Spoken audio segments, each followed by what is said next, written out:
Hello എല്ലാവർക്കും നമസ്കാരം. ഇന്നത്തെ ക്ലാസ്സിൽ നമ്മൾ ഡിസ്കസ് ചെയ്യുന്നത് 2025 PSC ഇതുവരെ നടത്തിയ പരീക്ഷകളിലെ ഇന്ത്യൻ ഭൂമിശാസ്ത്രത്തിൽ നിന്നുള്ള ക്വസ്റ്റ്യൻസ് ആണ് ഡിസ്കസ് ചെയ്യുന്നത്. അപ്പോൾ എല്ലാ ആൻസേഴ്സും നമ്മൾ PSCയുടെ ഫൈനൽ ആൻസർ കീ പ്രകാരമാണ് ചെയ്തിരിക്കുന്നത്. അപ്പോൾ നമുക്ക് ക്ലാസ്സിലോട്ട് കിടക്കാം. താഴെ കൊടുത്തിരിക്കുന്നവയിൽ ശരിയായ ജോഡി കണ്ടെത്തുക. താഴെ കൊടുത്തിരിക്കുന്നവയിൽ ശരിയായ ജോഡി കണ്ടെത്തുക. ഉത്തരം വരുന്നത് ഓപ്ഷൻ സി 1, 2, 4 മാത്രം. അതായത് ഫക്രാനങ്കൽ സത്ലജ്, ഹിരാക്കുഡ് മഹാനദി, സർദാർ സരോവർ നർമ്മദ. അപ്പോൾ തെഹ്രി ഡാം കൃഷ്ണ നദിയിലല്ല. തെഹ്രി ഡാം സ്ഥിതി ചെയ്യുന്നത് എവിടെയാണ്? ഭഗീരഥി നദിയിൽ. അപ്പോൾ ഫക്രാനങ്കൽ സ്ഥിതി ചെയ്യുന്നത് സത്ലജിൽ, ഹിരാക്കുഡ് സ്ഥിതി ചെയ്യുന്നത് മഹാനദിയിൽ, തെഹ്രി ഡാം സ്ഥിതി ചെയ്യുന്നത് ഭഗീരഥി നദിയിൽ, സർദാർ സരോവർ സ്ഥിതി ചെയ്യുന്നത് നർമ്മദ നദിയിൽ. അസം ഹിമാലയ പർവ്വതങ്ങളിൽ ഉയരം കൂടിയത്. അസം ഹിമാലയ പർവ്വതങ്ങളിൽ ഉയരം കൂടിയത് ഏതാണ്? ഉത്തരം ഓപ്ഷൻ ഡി നമച്ച് ബർവ. നമച്ച് ബർവയാണ് അസം ഹിമാലയ പർവ്വതങ്ങളിൽ ഉയരം കൂടിയത്. കാശ്മീർ ഹിമാലയ ഭാഗത്ത് കണ്ടുവരുന്ന കുങ്കുമപ്പൂ കൃഷിക്ക് അനുയോജ്യമായ മണ്ണിനമാണ്. കാശ്മീർ ഹിമാലയ ഭാഗത്ത് കണ്ടുവരുന്ന കുങ്കുമപ്പൂ കൃഷിക്ക് അനുയോജ്യമായ മണ്ണിനം ഏതാണ്? ഉത്തരം ഓപ്ഷൻ സി കരീവ. കരീവ മണ്ണിനമാണ് കാശ്മീർ ഹിമാലയ ഭാഗത്ത് കണ്ടുവരുന്ന കുങ്കുമപ്പൂ കൃഷിക്ക് അനുയോജ്യമായ മണ്ണിനം. ദേശീയ ഹരിത ട്രൈബ്യൂണൽ നിയമം മൂലം നിയന്ത്രിച്ച ഖനന പ്രവർത്തനം. ദേശീയ ഹരിത ട്രൈബ്യൂണൽ നിയമം മൂലം നിയന്ത്രിച്ച ഖനന പ്രവർത്തനം ഏതാണ്? ഉത്തരം option C rat hole mining. Rat hole mining ആണ് ദേശീയ ഹരിത ട്രൈബ്യൂണൽ നിയമം മൂലം നിയന്ത്രിച്ച ഖനന പ്രവർത്തനം. അപ്പോൾ അസം ഹിമാലയ പർവ്വതങ്ങളിൽ ഉയരം കൂടിയത് നമച്ച് ബർവ. കാശ്മീർ ഹിമാലയ ഭാഗത്ത് കണ്ടുവരുന്ന കുങ്കുമപ്പൂ കൃഷിക്ക് അനുയോജ്യമായ മണ്ണിനമാണ് കരീവ. ദേശീയ ഹരിത ട്രൈബ്യൂണൽ നിയമം മൂലം നിയന്ത്രിച്ച ഖനന പ്രവർത്തനമാണ് റാറ്റ് ഹോൾ മൈനിങ്.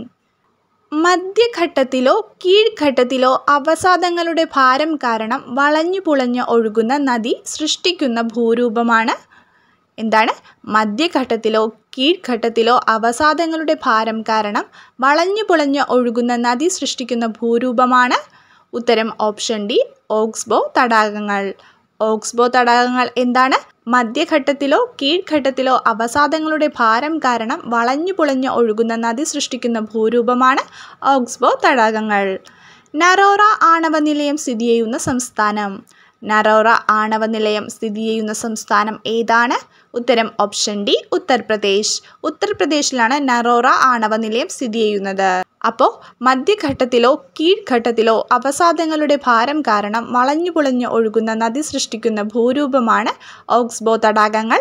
നറോറ ആണവ നിലയം സ്ഥിതി ചെയ്യുന്ന സംസ്ഥാനമാണ് ഉത്തർപ്രദേശ്. ഗുർ, ഖണ്ഡസാരി എന്നീ പദങ്ങൾ ഏത് വ്യവസായവുമായി ബന്ധപ്പെട്ടതാണ്? ഗുർ, ഖണ്ഡസാരി എന്നീ പദങ്ങൾ ഏത് വ്യവസായവുമായി ബന്ധപ്പെട്ടതാണ്? ഉത്തരം ഓപ്ഷൻ സി പഞ്ചസാര വ്യവസായം. പഞ്ചസാര വ്യവസായവുമായി ബന്ധപ്പെട്ടതാണ് ഗുർ, ഖണ്ഡസാരി എന്നീ പദങ്ങൾ. ഗ്രീനിച്ച് സമയം അഥവാ 0 ഡിഗ്രി രേഖാംശ രേഖയിലെ 2 PM ആകുമ്പോൾ ഇന്ത്യയിലെ സമയം എത്ര? ഗ്രീനിച്ച് സമയം അഥവാ 0 ഡിഗ്രി രേഖാംശ രേഖയിലെ 2 PM ആകുമ്പോൾ ഇന്ത്യയിലെ സമയം എത്ര? ഉത്തരം ഓപ്ഷൻ സി 7:30 PM. 7:30 PM ആണ് ആൻസർ വരുന്നത്. എന്താണ്? ഗ്രീനിച്ച് സമയം 2 PM ആകുമ്പോൾ ഇന്ത്യയിലെ സമയം എത്രയാണ്? 7:30 PM. മൺസൂൺ മഴയും ഇടവിട്ട് വേനൽക്കാലവും മാറി മാറി അനുഭവപ്പെടുന്ന പ്രദേശങ്ങളിൽ രൂപപ്പെടുന്ന മണ്ണിനം. മൺസൂൺ മഴയും ഇടവിട്ടു വേനൽക്കാലവും മാറി മാറി അനുഭവപ്പെടുന്ന പ്രദേശങ്ങളിൽ രൂപപ്പെടുന്ന മണ്ണിനം ഏതാണ്? ഉത്തരം ഓപ്ഷൻ ഡി ലാറ്ററൈറ്റ് മണ്ണ്. ലാറ്ററൈറ്റ് മണ്ണാണ് മൺസൂൺ മഴയും ഇടവിട്ട് വേനൽക്കാലവും മാറി മാറി അനുഭവപ്പെടുന്ന പ്രദേശങ്ങളിൽ രൂപപ്പെടുന്ന മണ്ണിനം. ഇന്ത്യയിൽ ഏറ്റവും കൂടുതൽ റബ്ബർ ഉൽപ്പാദിപ്പിക്കുന്ന സംസ്ഥാനം ഏത്? ഇന്ത്യയിൽ ഏറ്റവും കൂടുതൽ റബ്ബർ ഉൽപ്പാദിപ്പിക്കുന്ന സംസ്ഥാനം ഏത്? ഉത്തരം ഓപ്ഷൻ ഡി കേരളം. കേരളമാണ് ഇന്ത്യയിൽ ഏറ്റവും കൂടുതൽ റബ്ബർ ഉൽപ്പാദിപ്പിക്കുന്ന സംസ്ഥാനം. ഇന്ത്യയിലെ ഏറ്റവും വലിയ സ്വകാര്യ മേഖല ഇരുമ്പുരുക്ക് വ്യവസായശാല ഏത്? ഇന്ത്യയിലെ ഏറ്റവും വലിയ സ്വകാര്യ മേഖല ഇരുമ്പുരുക്ക് വ്യവസായശാല ഏത്? ഉത്തരം ഓപ്ഷൻ ബി ടാറ്റ ഇരുമ്പുരുക്ക് കമ്പനി, ജംഷഡ്പൂർ. ജംഷഡ്പൂരിലെ ടാറ്റ ഇരുമ്പുരുക്ക് കമ്പനിയാണ് ഇന്ത്യയിലെ ഏറ്റവും വലിയ സ്വകാര്യ മേഖല ഇരുമ്പുരുക്ക് വ്യവസായശാല. ഇന്ത്യയിലെ ഏറ്റവും വിസ്തൃതവും പഴക്കം ചെന്നതും ഉറപ്പേറിയ ശിലകളാൽ നിർമ്മിതവുമായ ഭൂവിഭാഗം ഏത്? ഇന്ത്യയിലെ ഏറ്റവും വിസ്തൃതവും പഴക്കം ചെന്നതും ഉറപ്പേറിയ ശിലകളാൽ നിർമ്മിതവുമായ ഭൂവിഭാഗം ഏത്? ഉത്തരം ഓപ്ഷൻ ബി ഉപദ്വീപീയ പീഠഭൂമി.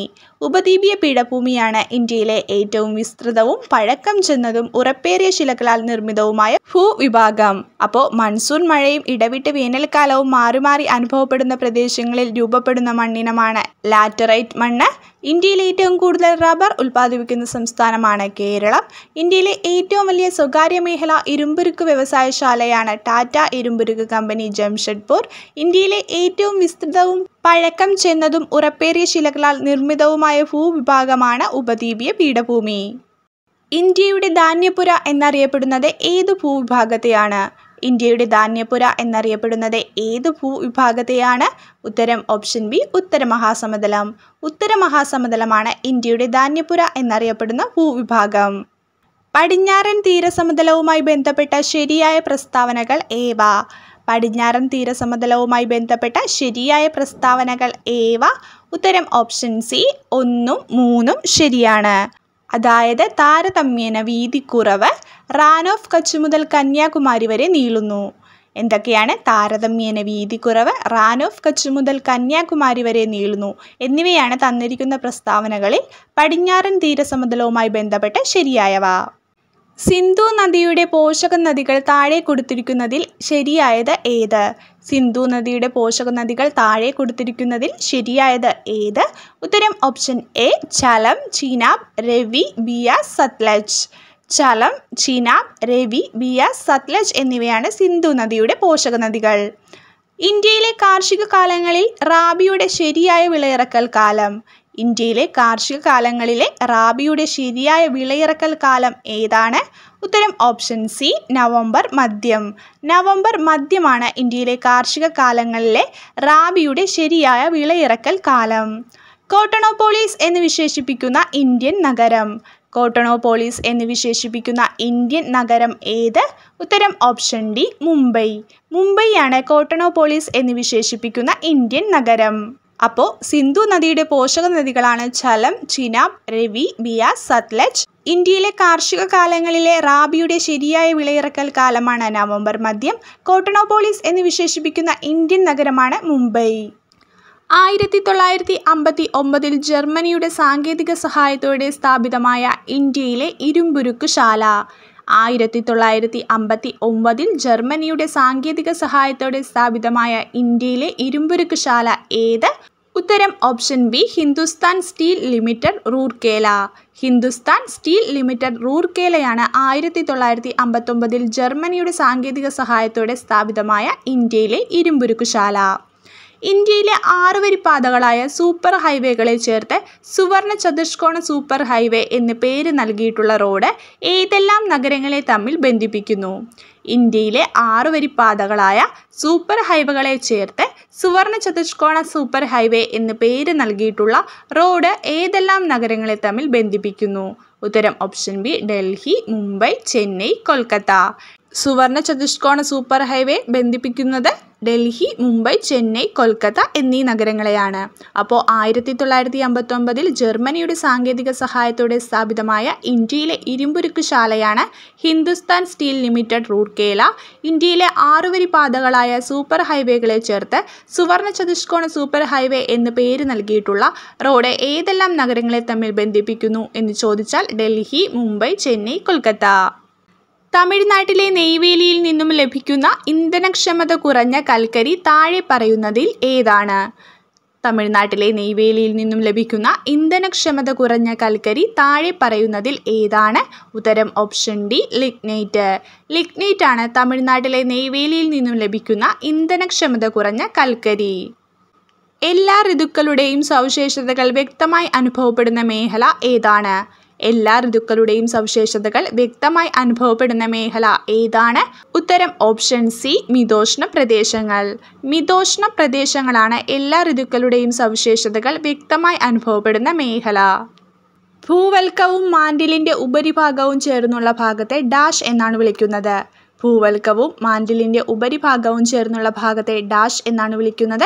ഉത്തരം ഓപ്ഷൻ എ ശിലാമണ്ഡലം. ശിലാമണ്ഡലം എന്നാണ് ഭൂവൽക്കവും മാൻഡിലിൻ്റെ ഉപരിഭാഗവും ചേർന്നുള്ള ഭാഗത്തെ വിളിക്കുന്നത്. ഭൂപടത്തിൽ നൽകിയിട്ടുള്ളതിൽ ഏത് രീതിയിലുള്ള തോതാണ് നമുക്ക് അനായാസം മനസ്സിലാക്കാൻ കഴിയുക? ഭൂപടത്തിൽ നൽകിയിട്ടുള്ളതിൽ ഏത് രീതിയിലുള്ള തോതാണ് നമുക്ക് അനായാസം മനസ്സിലാക്കാൻ കഴിയുക? ഉത്തരം ഓപ്ഷൻ സി, പ്രസ്താവന രീതി. ഭൂപടത്തിൽ നൽകിയിട്ടുള്ളതിൽ ഏത് രീതിയിലുള്ള തോതാണ് നമുക്ക് അനായാസം മനസ്സിലാക്കാൻ കഴിയുക? പ്രസ്താവന രീതി. ധാതുക്കളുടെ കലവറ എന്നറിയപ്പെടുന്ന മേഖല ഏതാണ്? ധാതുക്കളുടെ കലവറ എന്നറിയപ്പെടുന്ന മേഖല ഏതാണ്? ഉത്തരം ഓപ്ഷൻ ഡി, ഉപദ്വീപീയ പീഠഭൂമി. ഉപദ്വീപീയ പീഠഭൂമിയാണ് ധാതുക്കളുടെ കലവറ എന്നറിയപ്പെടുന്ന മേഖല. അപ്പോൾ ഭൂവൽക്കവും മാന്റിലിന്റെ ഉപരിഭാഗവും ചേർന്നുള്ള ഭാഗത്തെ ശിലാമണ്ഡലം എന്നാണ് വിളിക്കുന്നത്. ഭൂപടത്തിൽ നൽകിയിട്ടുള്ളതിൽ ഏത് രീതിയിലുള്ള തോതാണ് നമുക്ക് അനായാസം മനസ്സിലാക്കാൻ കഴിയുക? പ്രസ്താവന രീതി. ധാതുക്കളുടെ കലവറ എന്നറിയപ്പെടുന്ന മേഖലയാണ് ഉപദ്വീപീയ പീഠഭൂമി.